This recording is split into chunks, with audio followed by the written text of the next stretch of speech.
Bonsoir, madame, monsieur, et bienvenue sur Béni TV, la chaîne de ta grâce. Les titres. Religion, préparatif de la grande prière en faveur de la Côte d'Ivoire le 27 décembre prochain. Le révérend Camille Makosso, chargé de la communication et de la mobilisation, sillonne les églises. Actualité africaine, hommage au Burkina Faso au journaliste Norbert Zongo, journaliste tué en 1998, dont l'exercice de ses fonctions. Actualité internationale, prise d'otages en Australie, la piste islamique pointe du bout. Bienvenue à cette nouvelle session d'information. La prière en faveur de la Côte d'Ivoire, c'est pour le 27 décembre prochain au stade Félix Houphouët-Boigny d'Abidjan. Et pour la réussite de ce grand événement de fin d'année, le révérend Camille Makosso Ariel, responsable de la communication et de la mobilisation, a entamé une tournée de sensibilisation dans les églises et différentes communes. Reportage. Inédit, et certains pourraient le dire du jamais vu.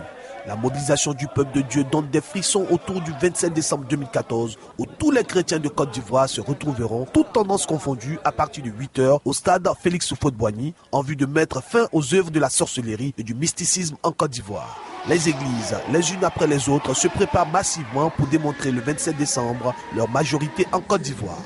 D'Abobo à Yopougon en passant par Cocody, la ferveur du 27 décembre 2014 gagne du terrain. Suivez avec nous. Le prophète Obiri a promis une mobilisation record de la commune d'Abobo avec 3 quarts. Le révérend Samuel Adé et l'église Rehoboth, dont le groupe musical sera le groupe principal d'animation du programme du 27 décembre 2014, ont donné leur bénédiction au programme du 27. Chez le bishop Kouma Odette, nous avons assisté à une ferveur d'une grande dimension. À la mission évangélique pour tous, dirigée par le prophète voyant Diop Mamadou, c'est un peuple plus que jamais déterminé qui a répondu au défi du général Makosso Camille pour le 27 décembre à partir de 8h. Ce sont plus de 2000 chrétiens qu'ils convoieront pour mettre fin au règne du diable.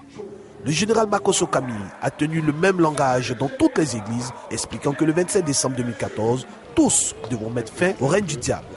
27 décembre 2014 se tiendra le plus grand rassemblement chrétien de l'histoire du pays. Tous soyons prêts pour ce grand jour de combat au stade Félix Houphouët-Boigny. Actualité africaine à présent, le Sud-Soudan, toujours dans la tourmente, un an après la guerre civile. La situation semble même s'aggraver. Les organisations humanitaires redoutent une nouvelle spirale de violence et de famine. Le plus jeune pays du monde est loin de trouver la stabilité. Regardez. Le 9 juillet 2011, après plus de 2 décennies de guerre et un processus d'autodétermination entamé en 2005, la partie sud du Soudan devient indépendante. Le nouvel État prend pour nom Soudan du Sud et installe sa capitale à Djouba. Khartoum reconnaît immédiatement son nouveau voisin. Depuis le 15 décembre 2013, le plus jeune État du monde est de nouveau plongé dans la guerre civile. Un conflit avant tout politique et interne au régime, l'ancien vice-président Riek Machar s'oppose au président Salva Kiir, à l'intérieur du parti au pouvoir, issu de la rébellion sudiste ayant conduit le pays à l'indépendance. Un conflit qui a aussi pris un caractère ethnique. Il a débouché sur des massacres entre ethnies Dinka et Nuer, les deux principales communautés du pays, dont sont respectivement issus Kiir et Machar. Mais certains Dinka ou Nuer soutiennent l'autre camp, car les communautés sont divisées en sous-communautés aux intérêts parfois contradictoires. Les conséquences pour le pays sont désastreuses. Des milliers de morts, 1,5 million de déplacés, la production de pétrole, principale source de richesse, partiellement à l'arrêt, une situation alimentaire catastrophique, un tiers de la population est menacée de famine et 1 million d'enfants de moins de 5 ans souffrent de malnutrition sévère. Direction à présent l'Afrique du Sud. Les cérémonies d'hommage à Nelson Mandela ont pris fin ce week-end par une marche en souvenir du prix Nobel de la paix et fervent militant anti-apartheid. Rappelons que Madimba s'est éteint le 5 décembre de l'année dernière. En Afrique du Sud, une marche en souvenir de Nelson Mandela. C'était ce samedi à Pretoria. À l'origine de cette manifestation, Graça Machel, la veuve du prix Nobel de la paix. Cette marche a clos les cérémonies d'hommage organisées à l'occasion du premier anniversaire de la mort de l'ancien président sud-africain. Figure de la lutte anti-apartheid, Mandela s'est éteint le 5 décembre 2013. Nous le disions dans les titres, au Burkina Faso, des milliers de personnes ont également rendu un vibrant hommage à Norbert Zongo, journaliste burkinabé assassiné le 13 décembre 1998 sous le règne de Blaise Compaoré. Ce dernier a été tué alors qu'il menait une enquête sur la mort du chauffeur du frère de l'ex-président burkinabé.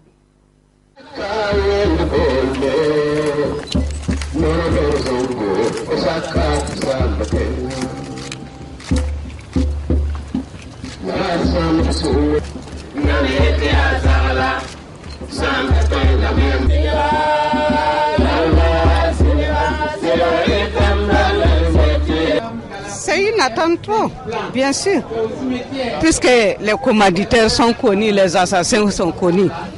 On pouvait bien les arrêter, mais pourquoi les laisser partir? Donc 16 ans c'est trop.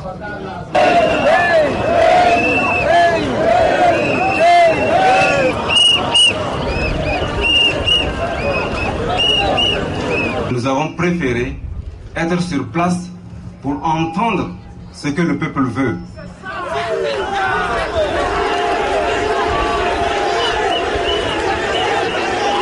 Et le message est très clair. Le message est très clair, le peuple veut la justice. Alors je puis vous rassurer que la justice sera rendue au camarade Norbert Zongo. Justice sera rendue à tous ceux qui sont tombés sous les balles assassines du président Blaise Compaoré.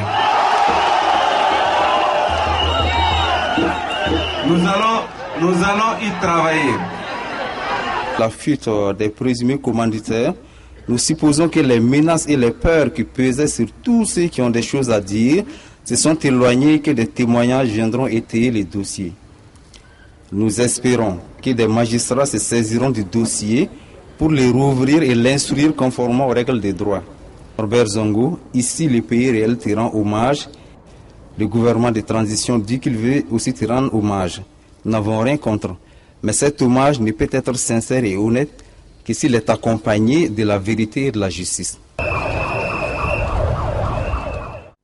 Et toujours sur le continent africain, drame de l'immigration, 9 Nigérians extradés en Algérie sont morts dans un accident de circulation. L'autocar qui les transportait vers leur pays d'origine est entré en collision avec un camion. 9 immigrés nigériens tués dans un accident de la route en Algérie. Ils ont trouvé la mort alors qu'ils étaient en voie de reconduite vers leur pays. L'autocar qui les transportait est entré en collision avec un camion. L'accident qui s'est produit près de Gardaïa, à 600 km au sud d'Alger, a également fait 2 autres victimes, le chauffeur de bus algérien et son accompagnateur. Drame également en République démocratique du Congo. Au moins 129 personnes sont mortes dans le naufrage de leur bateau sur le lac Tanganyika dans le sud-est du pays. La cause de ce naufrage serait la surcharge et une mauvaise condition météorologique. En République démocratique du Congo, au moins 129 personnes sont mortes dans le naufrage de leur bateau sur le lac Tanganyika, dans le sud-est du pays. Le drame s'est produit dans la nuit de jeudi à vendredi. Dans un premier temps, on ne parlait que d'une vingtaine de morts. Le bilan a été largement revu à la hausse ce dimanche. On ignore le nombre exact de passagers qui se trouvaient à bord. D'après les autorités, le bateau était en surcharge et les conditions météo n'étaient pas bonnes. Et l'actualité internationale est marquée par cette prise d'otage à Sydney, en Australie. Un homme armé détiendrait depuis ce dimanche en otage au moins une trentaine de personnes dans un café. Et ce lundi, 5 personnes ont été libérées. Le drapeau de l'État islamique a même été brandi à la fenêtre du café. Les autorités parlent d'attaques terroristes. En Australie, les regards sont braqués sur la prise d'otage dans un café à Sydney.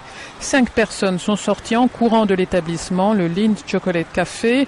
D'après le chef de la police qui a évoqué un événement terroriste, un homme armé retiendrait moins de 30 personnes en otage. Des négociateurs ont pris contact avec lui. Il aurait exigé de parler avec le Premier ministre et aurait demandé qu'un drapeau de l'organisation État islamique lui soit apporté. Auparavant, un drapeau noir portant une inscription en arabe avait été plaqué par des otages contre une vitre du café. Il s'agirait de la profession de foi musulmane, il n'y a de Dieu qu'Allah. J'ai vu l'homme armé, raconte ce témoin. Il était assez grand, il approchait de la cinquantaine, il portait une chemise et une veste noire. Il était très calme, il faisait les 100 pas. Tout a commencé un peu avant 10 heures du matin, soit avant minuit, heure de Paris. Un peu avant l'annonce de la prise d'otage, la police avait fait état de l'arrestation d'un homme de 25 ans à Sydney dans le cadre d'une enquête sur la préparation d'attentats. Par ailleurs, la police est également intervenue à l'Opéra de Sydney, qui a été évacué à la suite, semble-t-il, d'une alerte au colis suspect. Et aux États-Unis, les marches contre les bavures policières se poursuivent. Ces manifestations visaient à dénoncer les violences policières et à réclamer justice pour les victimes. Aux États-Unis, les récentes bavures policières contre des Noirs ont réveillé l'esprit militant, comme aux grandes heures de la lutte pour les droits civiques. Pour preuve, les nombreux rassemblements ce week-end dans plusieurs grandes villes du pays. Les manifestations pour dénoncer les violences policières et réclamer justice pour les victimes. À Washington, la marche était organisée par le révérend Al Sharpton, figure de la lutte pour l'égalité raciale. Ce n'est pas un mouvement des Noirs contre les Blancs, a-t-il dit. C'est une marche américaine pour les droits des citoyens américains. Fin de citation. La plupart des manifestations se sont déroulées dans le calme. Mais les slogans témoignaient d'un ras-le-bol face aux inégalités raciales, au contrôle aux faciès, au sentiment d'impunité des policiers blancs.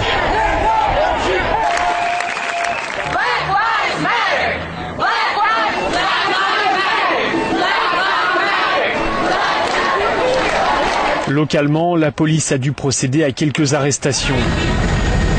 Les associations de défense des libertés et de lutte contre les discriminations ont promis d'autres rassemblements dans les jours à venir. Et une parenthèse économie à présent, la chute du coût du pétrole occupe tous les esprits. Le secrétaire général de l'OPEP a même déclaré que l'état de marché ne justifie pas l'effondrement actuel des cours du pétrole. Abdallah Al-Badri a pointé du doigt une probable spéculation. C'était ce dimanche en marge du forum de la stratégie pétrolière à Dubaï.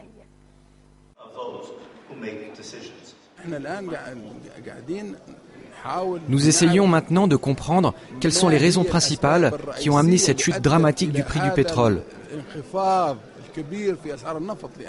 Quand on considère l'offre, la demande et les ressources, on voit qu'il y a une augmentation de la production.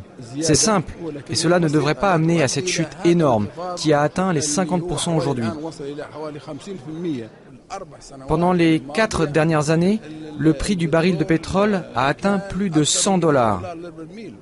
Il y a des pays comme les États du Golfe qui ont bénéficié de cette hausse en sécurisant de larges réserves, ce qui va les aider à faire face à ces circonstances difficiles qui pourraient avoir lieu en 2015.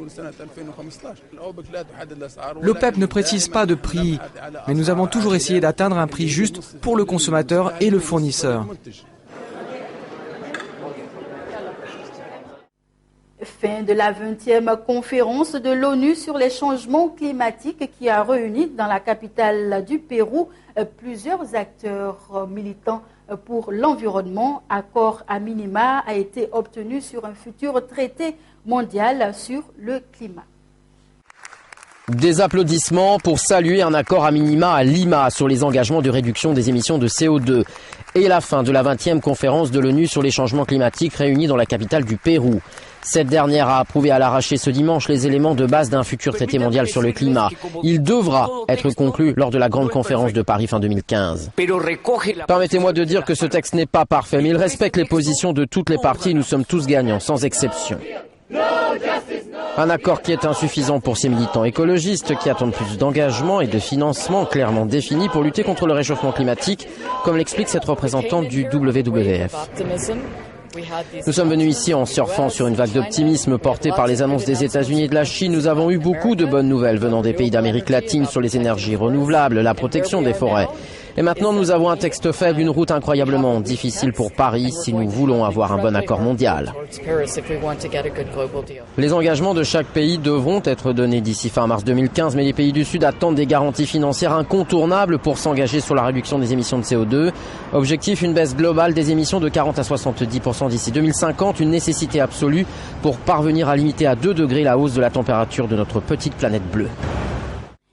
Et la Turquie a été condamnée par l'Union européenne après l'arrestation de 30 journalistes. Selon l'Union européenne, ces arrestations sont incompatibles avec la liberté de la presse. Regardez.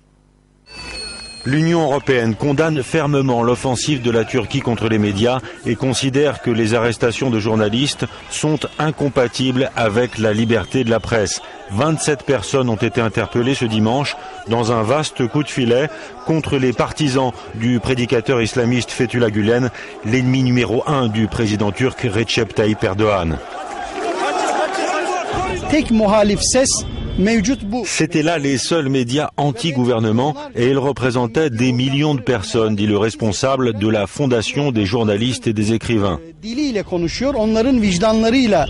Pour lui, il s'agit d'un régime autocratique aux mains d'un seul homme, mais le peuple, selon lui, n'a pas l'intention de le laisser faire.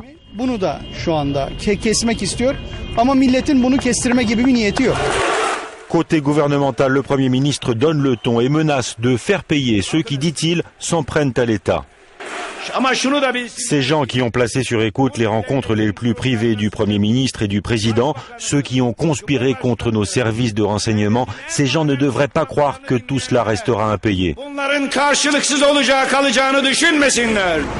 Cette nouvelle rafle survient un an après le scandale de corruption au sommet de l'État révélé par des écoutes téléphoniques et une fois encore, tous les détails des opérations avaient été annoncés sur Internet. Et direction à présent le Japon où une large victoire aux législatives pour le Premier ministre japonais, le Parti libéral-démocrate, parti auquel appartient le Premier ministre, a largement remporté les élections législatives anticipées organisées ce dimanche. Shinzo Abe obtient seul la majorité absolue des sièges à l'Assemblée. Au Japon, le Premier ministre Shinzo Abe conforte sa majorité.